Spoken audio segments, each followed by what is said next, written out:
Hello friends, welcome to Learner's Planet. Friends, in this session I am going to share some tips, tricks and techniques which will be very useful if you are going to appear for any sort of competitive exams like CAT, ZAT, CSAT, any bank probationary officers exam, Olympiads and any other entrance examination in which quantitative aptitude is an important section. Friends, in all of these exams, one thing is common that uh, all the questions are of multiple choice patterns. That means one question is asked and it is followed by 4 or 5 options, out of which one is correct. So when we look at the problem, we start calculating, we start doing the calculations on the paper. Sometimes it's actually not required. We can do the problems even without the use of paper and pen. But for that, we need to be clear about certain basics of the numbers, certain patterns which the numbers follow. And in this session, I'm going to share the same with you. Friends, in this session, I am just going to share the techniques with you and how do we apply the techniques in MCQ pattern questions we'll be discussing in our problem solving sessions. But as of now, you just concentrate on the points, just keep these points in mind. So application of the points will be very easy for you to understand. Let's begin today's journey. Now, every number is one of the forms 5n, 5n plus minus 1, 5n plus minus 2. That means every number is either multiple of 5 or it is 1 or 2 more or less than that. It is also true for 3 that every number is multiple of 3 or it is plus minus 1 or 2 than that. Let's see any example.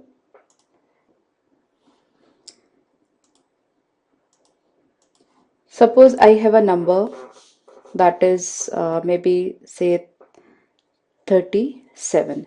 37 is actually 2 more than multiple of 5, that is 35 plus 2. So it's 2 more than multiple of 5. Similarly, if 37 is actually 1 more than multiple of 3. Okay friends, this trick will be useful. This trick will be useful when we are going to eliminate the option in MCQ pattern questions.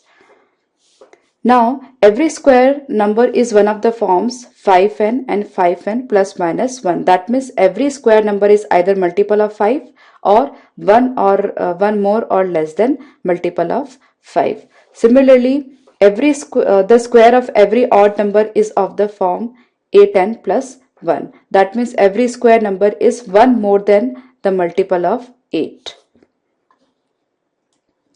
Let's take 1 or 2 examples to understand the concept. Suppose I have a number that is square of 9, that is 81. It's actually 80 plus 1, that is 80 is multiple of 8 and 1 is added to it. So that is it is 8 into 10 plus 1 format, that is 8n plus 1 format. Similarly, if I pick up any other number, maybe 121, that is 11 square. So 121 is 120 plus 1 and it is actually 1 more than multiple of 8. 15 into 8 is 120 and it is 1 more than that. So square of every odd number is 1 more than any multiple of 8. Similarly, in this case, every square number is one of the forms 5n and 5n plus minus 1. We can pick up any square number, say suppose I take 16. It's 5n plus 1 format. Suppose I take 49, it is 5n minus 1 format. Suppose I take 25, it is 5n format.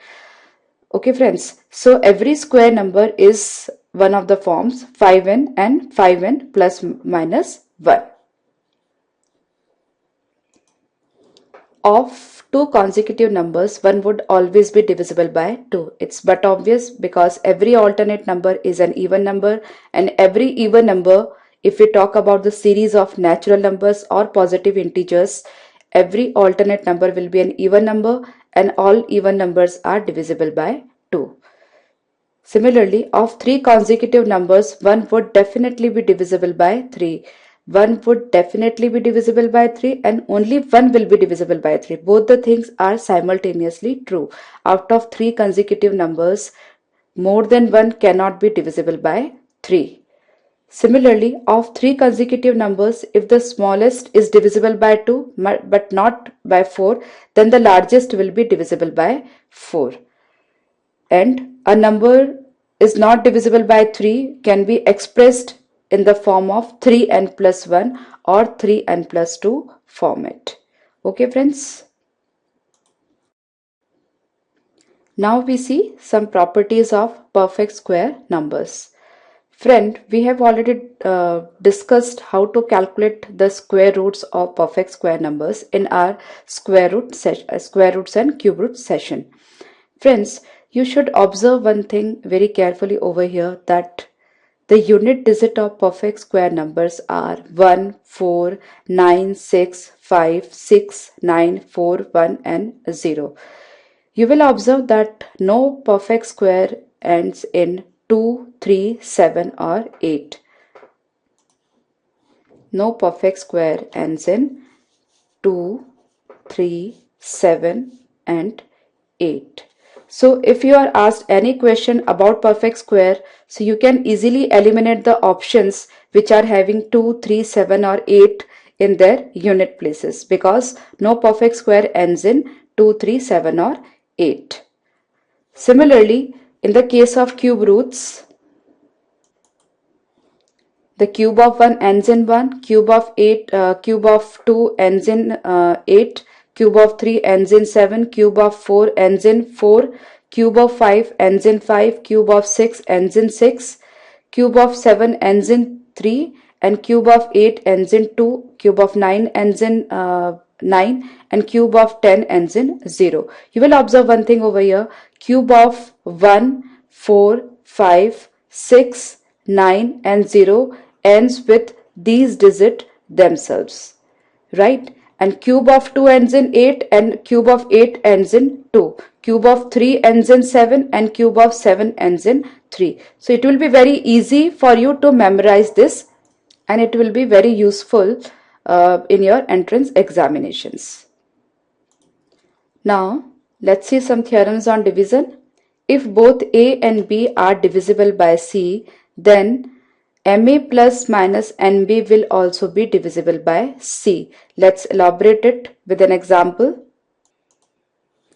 Suppose I have two numbers, maybe 6 and 9 with me. So both of them are divisible by 3. I am taking small example over here.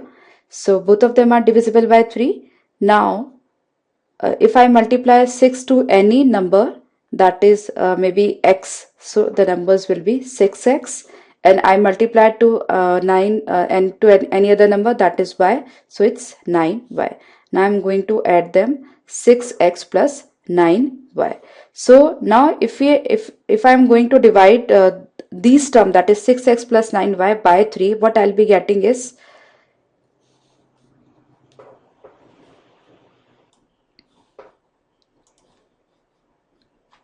it is 6x by 3 plus 9y by 3. So it is 6x is divisible by 3 and 9y is also divisible by 3. That means 6x plus 9y is completely divisible by 3. In this case, the quotient will be 2x, and in this case, the quotient will be 3y. Or in other ways we can say, I can take 3 as common. What I'll be getting is 2x plus 3y and this 3 over here.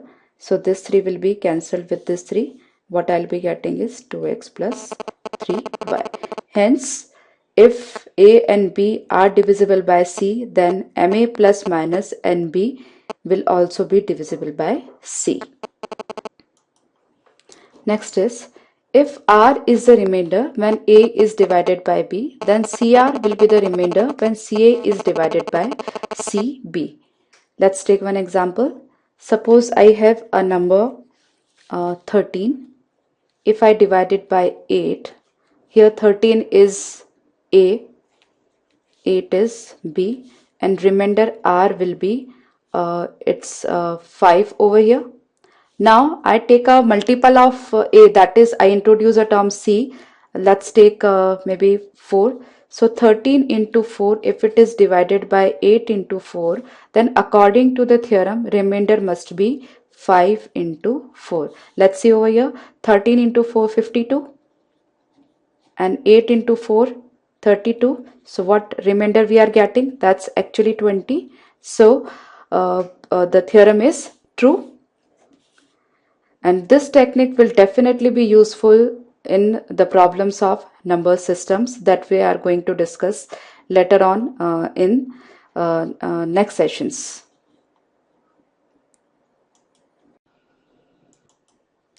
Now let's see some theorems on numbers, primes and composites. Every composite number n has at least one prime divisor. A composite number can be expressed as a product of prime factors in one way only, and every prime number is either 6x plus 1 or 6x minus 1 format except 2 and 3. That means only two prime numbers, that is 2 and 3, are there which are actually not in 6x plus 1 or 6x minus 1 format. All other prime numbers are either one more or one less than multiple of 6. Let me ask you one very interesting question over here. Suppose I have a prime number x. Maybe it is m. I have a prime number m which is actually greater than 100. That means it may be a 2-digit prime number, it may be a 3-digit prime number, or any. Okay, now what will be the remainder if m square is divided by 12? What will be the remainder if m square is divided by 12?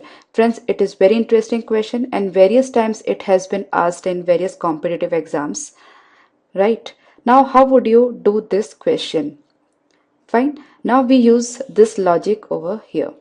Every prime number is 6x plus 1 or 6x minus 1 format. That means even this prime number will be in this format. So maybe this number is, this m is 6x plus 1 format. Then m square will be what? It will be 6x plus 1 whole square. So it will be 36x square plus 12x plus 1. Or it may be 6x minus 1 format, then it will be 36x square minus 12x plus 1. Now let's divide the entire expression by 12. What we'll be getting is the remainder. Here in this case there is no remainder. Here even in this case there is no remainder. We are left with 1 only. So the problem can be solved very easily if we know this concept. Else we'll stuck up because we don't know what is the value of m, right? So in this case, when m is greater than 100 and m square is divided by 12, the remainder will be 1. Every composite natural numbers n can be expressed in the form, that is a raised to p, b raised to q, c raised to r, where a, b, c are prime numbers and p, q, r are the respective exponents, and these are positive integers. And the such composite number will be having p plus 1 into q plus 1 into r plus 1 number of divisors, and that the number of divisors includes unity also. I take one example over here. Suppose I have to calculate the number of divisors of 60. 60 is actually 2 into 2, that is 4 3s are 5 into 4 3s are 12 into 5, 60. That is 2 square into 3 into 5. Now according to the theorem, number of divisors will be this 2 plus 1, that is the power plus 1. Here the power of 1 is 3, so it's 1 plus power of 3 is 1, I'm sorry, and in this case the power of 5 is also 1. So number of divisors will be 2 plus 1, 1 plus 1 and 1 plus 1. That comes to 12. So we can verify the same by writing down the divisors. Okay, So this technique will be, or this formula will be useful when you have to find out the number of divisors of any composite number. Let's take one interesting example. In this example, it is 5 into 10 into 15 into 20 into 25. In this sequence, we have to find the number of zeros at the end of the product. So we can use the theorem which we have discussed just now. We can find out the number of factors of this expression. The number of zeros will depend on the number of 2's and 5. Friends, a single 2 and 5 combination produce a single 0. That means 1 2 into 1 5 will produce 10, which is having 1 0. 2 2's and 2 5's will produce 100, which is having 2 zeros. Similarly, 3 2's and 3 5's will make 3 zeros. A single pair of 2 and 5 as divisor will contribute 1 0. So writing the number in the prime factors will be getting this expression. Now we'll be getting zeros with from 5 and 2 combination only. So as many 5 and 2 combinations are there, the number of zeros will be the same. Suppose we are having 2 combination of 2 and 5, then we'll be getting 2 zeros. Suppose we are having 3 combinations of 2 and 5, then we'll be getting 3 zeros. So in this case, there are more 5's than 2's. So, but we are interested in the combination of 2's and 5's. So let's see how many 2's are there. So here it's 1, 2, 3, 4, 5, 6, 7. Here there are 7 2's, but 5's are more than 2's, but we are interested in the combinations only. So there are 7 2 and 5 combinations. So in this case, we'll be getting 7 zeros at the end of the product. Further, some more tips and tricks, and these tricks are very useful when we have to eliminate the options in the examinations, as we have already discussed. The product of any n consecutive positive integers is always divisible by n factorial. Friends, I hope you must be knowing what n factorial is. N factorial is, we can represent in both the ways. It is n factorial. It can be represented as 2 ways. It's 1 into 2 into 3 till n. That means 5 factorial is actually 1 into 2 into 3 into 4 into 5. So any 5 consecutive numbers, product of any 5 consecutive numbers will always be divisible by 5 factorial. Similarly, product of 10 consecutive numbers will divisible by 10 factorial and so on. Now, sum of n consecutive natural number is always divisible by n if n is odd. This property will be very useful when we have to eliminate the options. That means sum of 3 consecutive natural numbers is always divisible by 3. Sum of 5 consecutive natural numbers is always divisible by 5 and so on. You can pick up any 5 numbers, maybe 11 plus 12 plus 13 plus 14 plus 15. These are 5 consecutive natural numbers and their sum will definitely be divisible by 5. And what their sum is actually 13 into 5, that is 65. So 65 is divisible by 5. That means sum of n consecutive numbers will definitely be divisible by n if n is odd.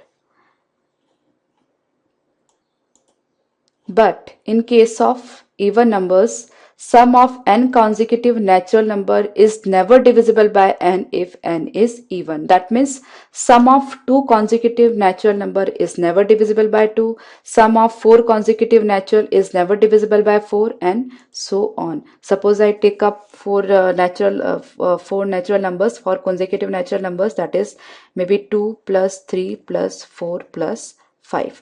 This is 5 plus 4 9 and 3 12 and 2 14, which is not divisible by 4.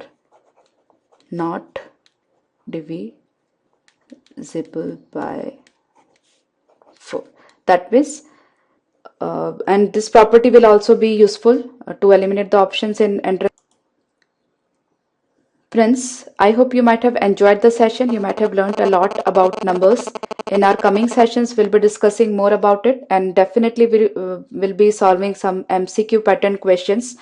And so we will be learning the practical application of all these tips and tricks and techniques. So all the best, and let's move for the next session.